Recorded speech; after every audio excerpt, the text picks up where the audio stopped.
Bago talagang bagong hepe ng Philippine National Police, mas nakilala muna si Police Major General Nicolas Torre III na mga taong malalapit sa kanya sa lugar na kanyang pinanggalingan. Yan ang ulat ni Regine Lanuza ng PTV Davao. Matalino. Yan ang paglalarawan kay Police Major General Nicolas Torre III ng mga nakakakilala sa kanya. Dito sa isang subdivision sa Barangay Zone 2, Coronadal City, South Cotabato, nanirahan si General Torre noon. Ayon sa kapitbahay nitong si Remedios Aquino, maliit pa ang bahay nila noon pero respetado at mabuti ang kanilang pamilya. Naging barkada rin ng kanyang anak, si General Torre, kaya alam niyang talagang matalino ito. Bata pa lang ay gusto na nitong may marating sa buhay. Gumraduate itong valedictorian sa Notre Dame of Marbel. Magandang mga pamilya. Nagsisimba kong linggo.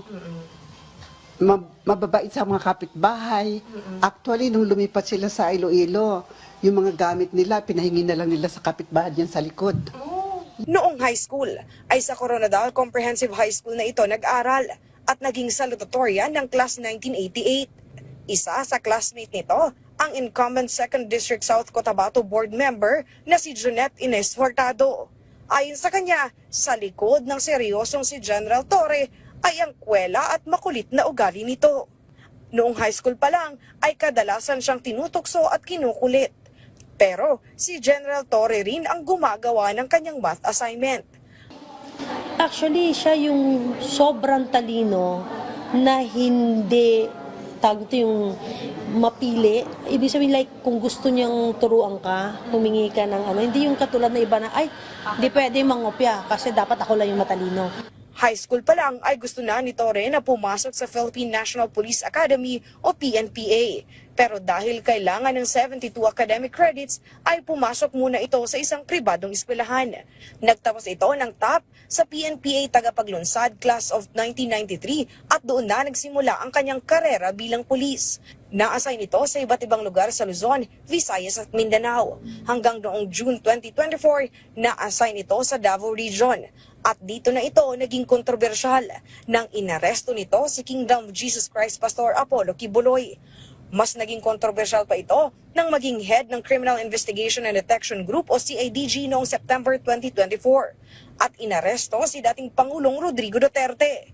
Sa kabila nito ay nagpatuloy pa rin ito sa serbisyo at ngayon nga ay inappoint ni Pangulong Ferdinand Marcos Jr. bilang bagong PNP chief. Kaya naman, naging proud at masaya ang kanyang mga kababayan sa South Cotabato.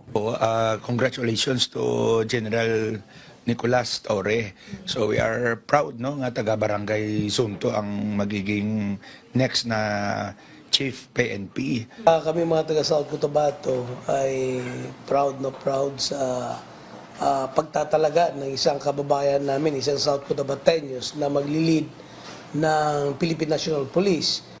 Inaasahan ang pag-upo nito bilang kapalit ni PNP Chief Police General Romel Francisco Marbil ngayong June 2. Regine Lanuza para sa Pambansang TV sa Bagong Pilipinas.